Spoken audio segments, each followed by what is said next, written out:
This podcast is part of the Planet Broadcasting Network. Visit planetbroadcasting.com for more podcasts from our great mates. If everybody doesn't mind, I'd like to start this video off by recapping what I feel is my favourite Spider-Man movie. My favourite kind of Spider-Man movie. Okay, here we go. Here we go. I'd like to see a grown man who's still in high school who ends up bitten by a spider due to day-to-day activities, right? Probably in a lab, doesn't have to be. It's irrelevant. Sure. I want to be confused the entire time about why this man in his late 20s is still in high school. I want to see him come up against like a mentor slash villain who's got that dueling voice thing going on in his head. He's like, maybe you should destroy the city and turn into lizards or whatever. He's like, oh, maybe I shouldn't. I don't know. I'd like to see like a nice swing through the city with the love of his life. You know what I mean? His New York girlfriend. I would like to see New York banding together to help him because maybe he saved a kid who was dangling off a thing or whatever, and everyone saw him and was like, yeah, let's New York for this guy, you know?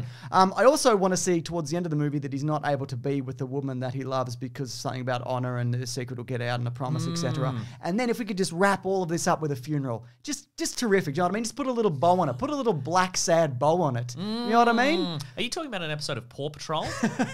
I think I don't have kids, but I'm pretty sure that's what you're talking about, an episode of Paw Patrol. Yeah, James, no, actually, no, you're not talking about that. What you're saying, James, is that you're thinking of the bloody classic Raimi Spider-Man movies, and then what you're saying, James, what you're saying, if I can reach into your mind, is that you think The Amazing Spider-Man is just those movies again. Yeah, and I think, look, there are some things in this that do work, but I think maybe those things would have worked a lot better if we hadn't have seen all of this before, but in a slightly brighter looking film. It's an interesting package, isn't it? Because it is darker in a lot of situations. They're just doing Batman Begins. It's physically darker. Yeah, it's Batman Begins. Also, it's probably easier to cover like so-so visual effects if it's dark. Sure. But yeah, you're right. So much of this, what seems to have happened is there seems to be some sort of like evolutionary shift in like the cinematic landscape where they're like, well, we can't have him fight in a fun Technicolor like pro wrestling, underground pro wrestling circuit or whatever. We can only allude to that briefly. Very good. You know.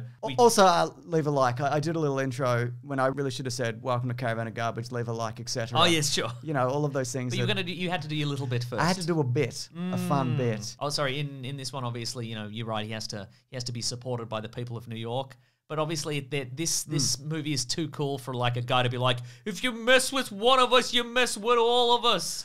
New York, baby. Instead, we get a guy going, I was in the movie Soul Man. Don't look it up. Don't look it up. I've moved forward from then. Yeah. Just don't look at anything from that movie. Instead of a guy shouting, we've got a different guy being like, hey, can you call? Hey, we're all construction workers. We're all crane operators. Can you call some other crane operators? Yes. We got to arrange some cranes. Yeah. We need a scene that deals with the logistics of cranes because that's cool, I think. It is cool. Here's something that I'm curious to know whether you think is cool. Andrew Garfield as Spider-Man. Go on. Now, even though he was 28 at the time of this movie coming out, maybe it's the hair, maybe it's the youthful look in his face, but he does feel younger than Maguire, who was who was younger than him when his movie came out, his first one. I completely agree with you. He does have a certain youthful exuberance. The Spider-Man he presents here is kind of like, he's got that persona that he's kind of funny and he's got japes and he's playing around, which I very much liked. Do you think we've been tricked by a long t-shirt with a short sleeve t-shirt over the top of that t-shirt? Maybe. We were tricked by that, but I tell you what brought it all back to reality is the point quite early in the movie where they all these adults, teenagers have to squeeze themselves into those traditional American desks with the little chairs attached. You just see all these fully grown people just cramming their way in like it's parent-teacher interview day kind of thing. But then I'm like, what are you going to do though? Do you do it Lord of the Rings style where you make everything else slightly bigger? But then you have to make the teacher bigger. That is true. You have to bring in Dave Bautista. Well, you'd have to, you'd cast big, wouldn't you? You'd cast very big. I mean, it does, a number of the tropes that, like, people don't like him for no reason, even though he's obviously very handsome. I have a note here that says, this handsome young man sucks. Remember when he saves that kid from the bully and that guy who's got nothing to do with it just kicks his camera? Yeah. Just kicks his camera on the way out. They've tried to toe the line, obviously. They're like, what's a cool modern kid, but he's also a nerd or whatever. He's got like, he rides a skateboard and he's got a cool hoodie on. Probably got a hoodie on. Very cool. Probably spray painting an insignia. Is that what they Yeah, say? yeah. But then he's also he's spray painting his insignia like one of those graffito gangs. You're absolutely right. But then also he's like they've got to show his scientific side. So obviously he's going to build a weird robot door lock on his you gotta see a bit of that, on his don't you? room at home. Yeah. For jacking it purposes, probably. Probably for Why else jacking would it. he need it? For the webs, Mason. Oh, but he'd yeah. already built it. So Yeah, exactly. For the first What's thing. interesting also is they've, I think when I look back at the Amazing Spider-Man movies and I think about how there's too much to them, Yeah. I think I'm mostly thinking of the second one. yeah. But this one does also introduce this element from the comic books that is sometimes present, which is that his parents are absent because there's some sort of science spies of some Yeah. sort. I think in the comic books they were SHIELD agents maybe at some point. Right. But in this they're mysteriously on the run. Do we know if they're definitively dead in this universe? Well, we'll talk about it more next week, Uh-huh. but there are some deleted scenes which show that one of them maybe isn't. But that's more of an Oh. Amazing Spider-Man 2 situation. I also love how these movies ramp up in terms of like the mystery. And again, we will come back to this next week. It starts off in here where it's like, secret little compartment in his briefcase. And the next movie, it's like, underground secret train racing out of the ground. You got to put special coins in it that you found in a calculator. We made special coins.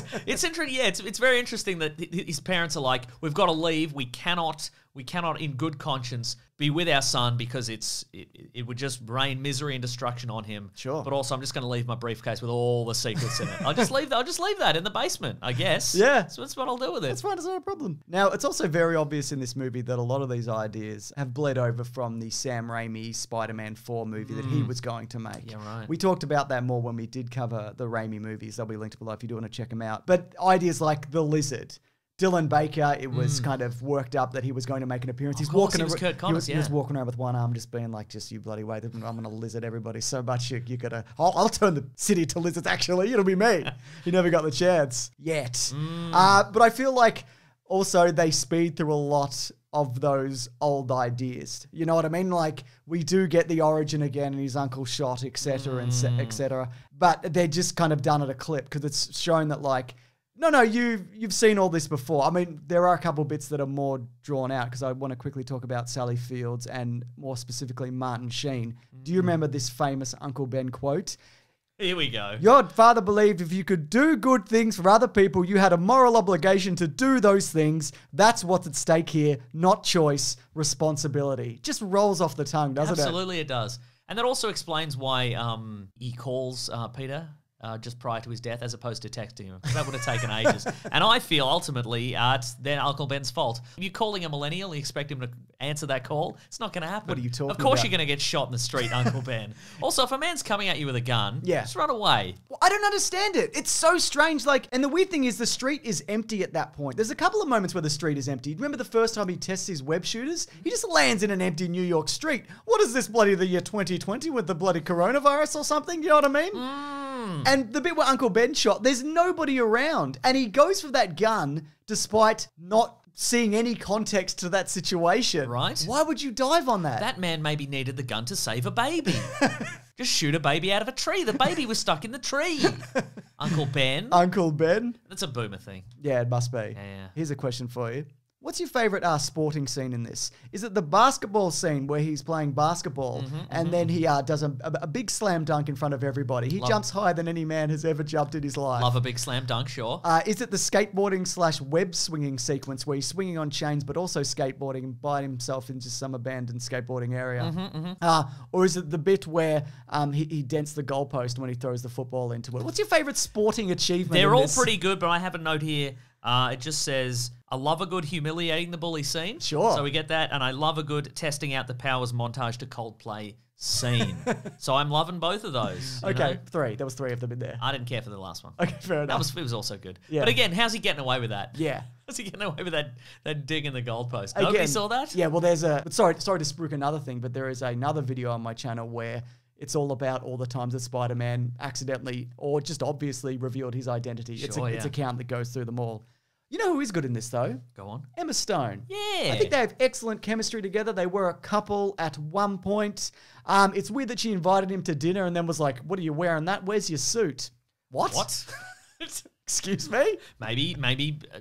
What is this? The 60s? What are you doing? Where's your argyle vest and your bow tie, Peter Parker? Your traditional look. I thought you'd wear your traditional look from the comic books, Peter Parker. Yeah. And we're eating a weird fish.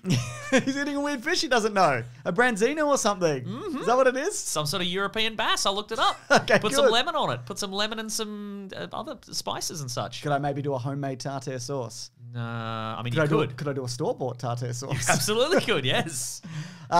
Here's something I actually do like about this, and I don't dislike this in general. It's look, I don't love it. It's you know what? It's too long. I don't like it. It's too long. But there's some things that I do like that and are you know how new. they could have shortened it a little bit? Yep. Get rid of the origin story. Yeah. We don't need it. We've just seen it. Yeah. Everybody knows Peter Parker's origin. Exactly. It'd only been 10 years since the first Spider-Man. Not since the last Spider-Man. The first Spider-Man. Yeah. And his origin story is, obviously, he goes to the Oscorp lab and he goes through that weird constellation style Oh my God. entry keypad. It's and not then he gets bitten by a bunch of spiders. It's not the weirdest computer interface in this. Him using Bing is obviously the weirdest. But what is that? What is all those things that he's poking at? Look, the thing about that is that I love a fake interface. well, the fake. So for people, it'll be on the screen now. One would assume the entry keypad for the Oscorp lab is like this weird sort of virtual constellation situation where you expand it and then you have to do a sort of swipe all the way through it. First of all, looks like a mini game for padding for time in a game that I don't like. Right. First of all, it would never exist in real life, and if it did, next to it there'd be a post-it note with how you do it. Yeah, Because everybody in the office would be like, I don't know how to do this. Can we just put it on there? Can you give everyone a key? Just like a metal key. Yeah. Not a key card, a key. Can we just put something in the door? Can we just put something in the corner of the door so it's always slightly ajar? Because I don't want to deal with Yeah, this. no, you're absolutely right. But I did want to mention, again, sorry, the thing that I did like was that he never gets his revenge on the guy who kills Uncle Ben. Yeah. As because he's distracted because the largest criminal demographic in New York City is men in their 30s with shoulder-length blonde hair and beanies. They're doing robberies, they're doing assaults, they're stealing cars and milk. They're probably in a Nickelback cover band. You better believe it. Yeah. Yeah, I just think odd choice of a man that's everywhere in the city, apparently. But I think that idea that he is Batmaning all about town, because that is what he's doing, and he never gets that peace within himself that maybe drives him to do better. To be grim and gritty like Spider-Man should be. But there is a moment where he's running and you see the face up close and he's wearing the sunglasses and the proto costume mask and the beanie, and it looks like a Sir Digby Chicken Caesar skit. Do you know what I'm talking about? Yeah, from Mitchell and Webb, sure. Yeah, there you go. Let's talk about the suit, though. What do you think? I don't hate it. I like that it's different. I like that it feels obviously. It feels like it's been obviously like screen printed and like air. What do you call that? Airbrushed? Airbrushed, yeah. I think that doing an insignia. Yeah, doing an insignia like a graffito man.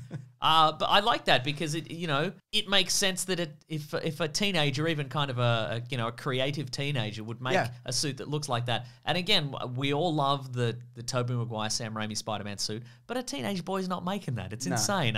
A Hollywood special effects costuming department made that suit. That's right. This one looks more real and there's visible seams on it, and like when he connects it to the neck, you can see there's a gap there. Yeah, and it's also like slick and wet and mean, like he is for a lot of this movie. Have you seen some of the He's concept, a mean boy. Have you seen some of the concept art for the like options that they had? I have, yeah. There's some real weird like organic looking suits and outside the box stuff. Even wetter. There's probably stuff on the screen right now. Right? He's a wet mean boy, Mason. He's a wet mean boy. Yeah. But also with the swinging, there is a lot of physical stuff in this that they actually did, which I think adds a lot of weight to it. They had a guy on a wire, swinging about. And I like that they tried new stuff, as in like we get the first person perspective as he's swinging through. The Digby Chicken Caesar. No, that's a different thing. But when you see from his point of view as he's swinging, I like that there's like a weird powdery residue that kind of shoots off his web flipper. His web flippers, yes. And if you look the way that the light reflects on the web, it's kind of inconsistent, like the way the light hits it, and it kind of looks more like a spider web and more kind of organic than just like that kind of plastic fiber optic-y kind of look from the previous one. Yeah, right. You know what I mean? I like that. Here's something that I don't know that I do like. Are we talking about the design of the lizard? It's nearly right. I don't think it is. I think it's the face. If they change the face, it's fine. He needs to be snoutier and snootier, Yeah. like the comic book version. He needs to be because he's not a. He looks like a Goomba. He looks like a Goomba, From exactly. Super Mario Brothers. And again, it's because we're in this weird middle ground where they were like, well, we can't do the snooty, snouty lizard, and he's wearing purple pants and he's got a lab coat on. Yeah. And he's running around town. Sometimes he's wearing the lab coat. He wears it for a second. And Yeah, I that's know. what they're like, people will be happy with a nod. I'm not happy with a nod. Yeah. Give me, he's wearing the lab coat all the time. But I think the idea behind that was that you can get more expression out of like a flat face than like a Yeah, snouty maybe, face. yeah. So, you know, that's how it is. But, you know, I like the idea of that character being able to like regenerate his limbs. You know, he loses a limb, he grows it back. That fight in the school is very good. Stanley's like, I'm just putting some books away. Oh, no, there's stuff going on. Or he doesn't even say on. He doesn't know stuff's going on, you know? It's good. I'm really glad there's no stuff going on, he thinks to himself. I also, and I've mentioned this at least half a dozen times before. I can't believe that Peter Parker doesn't figure out who the big lizard is. And I know Sure. it's probably because the big lizard has 2 arms, but that guy's always like, I'm blending lizard DNA with human DNA. I'm going to grow my arm back. Yeah. I'm using lizards. Hey, Peter, welcome to my lab. Here's my very obvious WMD that I'm using for the betterment of mankind. I'm showing it to you now, so later in the movie, it's the WMD that's going to destroy the city or That's whatever, right. turn everybody into lizards. Exactly. Ignore the scales on my neck. Excuse me, Kurt Connors, how would I destroy a big lizard? Why do you want to destroy a big lizard? Don't you know lizards are great? Haven't you heard all the good news about lizards? Destroy a lizard? Wouldn't you rather be a lizard? Like me? I mean, I'm not a lizard. It's incredible that his plan is, I'm just going to make everyone a lizard. Yeah. What? Lizards are the best. No, they're not. Well, he's gone lizard mad. Yeah, he's got lizard mad, hasn't he? Just the It's idea. like when you get a new hobby and you want to get everybody else into your new hobby. Yeah, Podcasting. Doing YouTube videos. that's true. We want You know? everybody. We want to turn everybody into a YouTuber. we want God. to see people on the streets and they're like, "Hey guys, What up, dog?" Don't forget to like and subscribe Yeah. to being friends with me." But of course, he does get some help at the end of the movie from one Captain Stacey.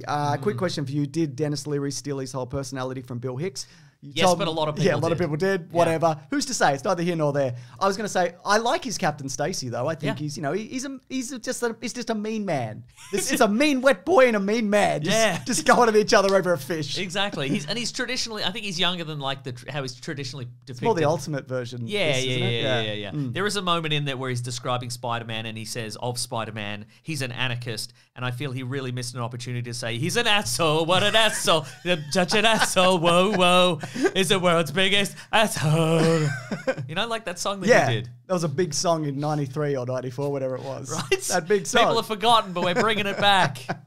What a world. Uses public toilets and he pisses on the seat, etc. And he walks Yeah. around in the summertime. How he's about the changed, seats. and now he's all about the authority. Yeah. Well, speaking of, he's a bad cop because people are ringing him being like, there's a big lizard. He's like, yeah, right, big lizard. And Peter Parker comes in and he's like, I met a man who like has turned himself into a lizard and he's been doing lizard experiments. If you just look into this a little bit, this guy that you know who you know is doing lizard experiments and your daughter knows he's doing lizard experiments, I think he's a lizard. He's like, well, that man wrote my daughter a letter for college.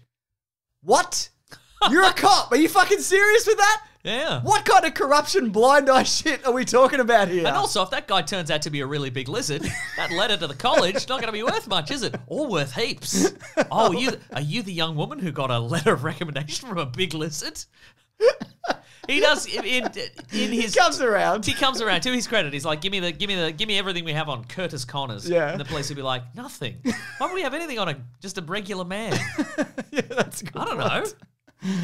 Oh my goodness. Anyway, there's a whole lot of mysteries here that we're going to come back to next week. But what else do you have before we do some trivia? I enjoyed the fact very much that Peter's identity is revealed to the lizard because Peter like demoed his name on his camera like Bart did, on that radio in that episode. Yeah. Remember when he was Timmy O'Toole, the boy trapped in a well? The episode with Sting, yeah. Yeah, that's right. Yeah.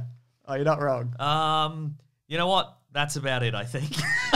That's all I have. Oh, you know what I have? Here's the note. Peter Parker attempts to go sneak his way into Oscorp by pretending he's part of a scholarship programming. And to do so, he steals the identity of a man named Rodrigo Guevara, who is just robbed of a bright future. I know, right? I mean, this is probably his supervillain origin story. Yeah. There's going to be a guy showing up with science-based powers, and he's going to be like, "You ruined my life, Peter Parker." That wet, mean boy stole my opportunity. Right. Ring-a-ding-ding, Mason. Go on. So I should say ring-a-bing-ding. It's time for our trivia thing that we do every week. Very nice. Thank Sponsored by Bing, the search engine you don't use. Yeah. No one does. Is it still around? Sometimes it opens in a browser and you're like, I didn't even know I had this browser. And you go to Bing and you're right, is Google okay? How do I get to Google from you, Bing? So Oscorp Tower nearly made an appearance in the Avengers 2012. But by the time the Oscorp building was fully designed, by the way, I like that design, the kind of hexagonal, octagonal thing, whatever it is, whatever shape it is. I don't know shapes. I'm a YouTuber. Do you know what I mean? Hell yeah. But you like shapes. I you know like that much. shapes, yeah. And if you out there like a particular shape, we like it too. We're on your side. We like the same shapes, We like actually. the same shapes you do. Yeah.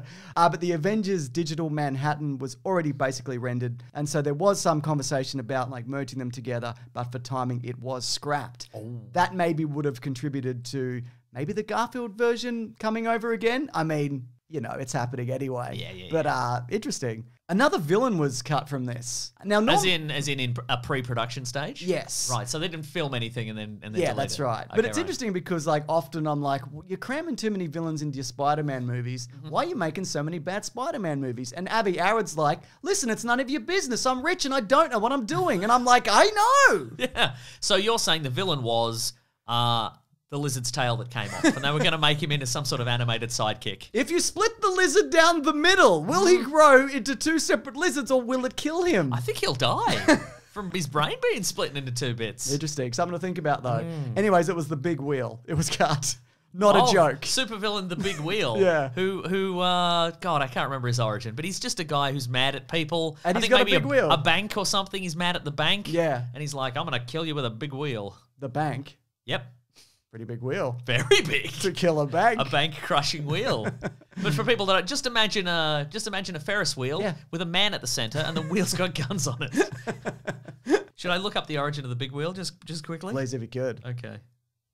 This is for the extended one, the big where we pad for time. Yeah. You know what I mean? Sometimes we pretend like we remember characters and great details about these we don't remember obscure anything. characters, but then I'm just like, oh, he had a big wheel, I guess. Yeah. Did he fight Rocket Racer? I think he fought Rocket Racer. Maybe. His name was Jackson Wheel. Oh, there's been more than one. Okay. Oh, yeah, there's bunch of big wheels. Okay, he was a businessman who embezzled from his company. Fearing that he might be caught, he hires a youthful criminal, Rocket Racer, to steal the evidence that incriminates him. However, Rocket Racer opts to use the evidence to blackmail Wheel instead. Despairing, Wheel tries to commit suicide. Ooh, a bit dark. But Rocket Racer prevents him from doing so. However, Racer is not particularly kind to Wheel, disparagingly referring to him as Big Wheel. Humiliated by Rocket Racer's taunts, Wheel visits the mechanical genius and underworld supplier, the Tinkerer. Makes sense. Who the Rocket Racer boasted had upgraded his equipment. At Wheel's urging, the Tinkerer creates a large metal wheel that can climb up buildings, complete with guns and Waldo arms. Waldo arms? It's like extended arms on like a spacesuit or a submarine or whatever. He didn't sever Where's Waldo As arms, slash no. Wally's arms. No, he didn't do that. Okay, fair enough. But that's pretty great. So,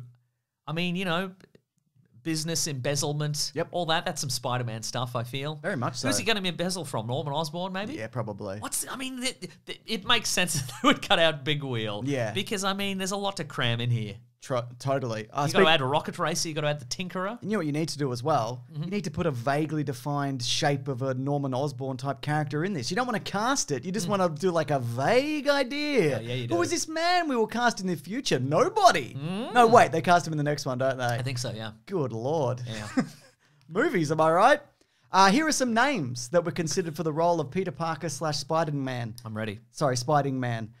Taylor Lautner, Josh Hutcherson, Joseph Gordon-Levitt, Logan Lerman, Robert Pattinson, Jamie Bell, Daniel Radcliffe, Michael Cera, Alden Ehrenreich, Zachary Efron, Aaron Taylor-Johnson, Xavier Samuel, Jim Sturgis. Can I stop you here? Sure. Just every sort of brown-haired, youngish man in Hollywood. I'm not finished, I've got a few more here. Okay, but the end result will be every youngish, brown-haired man in Hollywood. But continue. Bearing in mind, I know where this is going. Yep.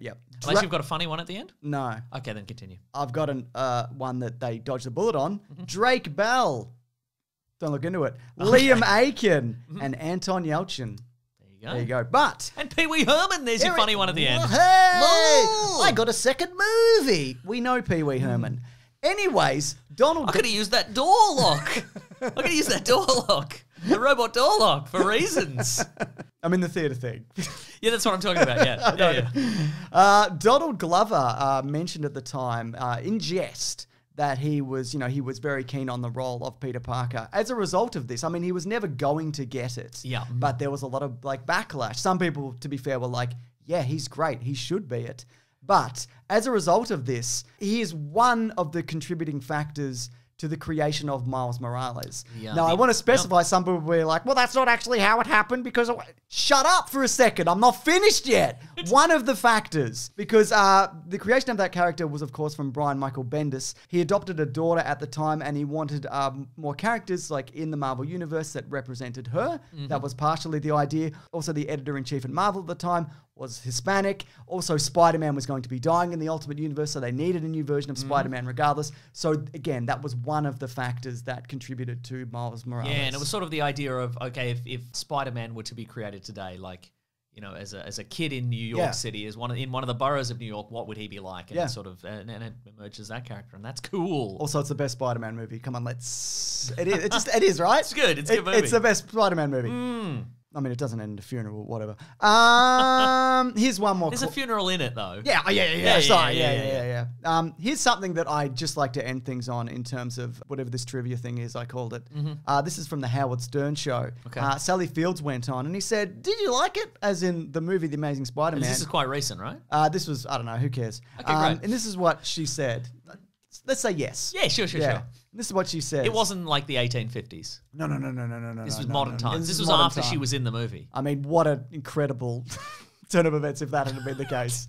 But she said, did I like it? Not especially. It's not my kind of movie. But my friend Laura Ziskin was the producer, and we knew it would be her last film, and she was my first producing partner, and she was a spectacular human. When Howard Stern asked how much effort she put into preparing for the role of Aunt May, she said, not a great deal. It's really hard to find a three-dimensional character in it, and you work it as much as you can, but you can't put 10 pounds of shit in a 5-pound bag. Wow. Yeah. But you can put 10 pounds of wheat cakes in a 5-pound bag. Maybe she could have really delved into that character. Yeah, I agree. Yeah. Do you think when she said spectacular, do you think that was a nod to Spectacular Spider-Man? Do you think that was a little Easter egg for the fans there? Yeah, she obviously did her research, and yes. That's what I thought, yeah. So yeah, look, it's not the most beloved Spider-Man film, but I think it is one that people look back on and go, it's okay. Yeah. And I also think that Andrew Garfield is good. And we'll talk about it more next week when we cover the infinitely superior movie, The Amazing Spider-Man, second one.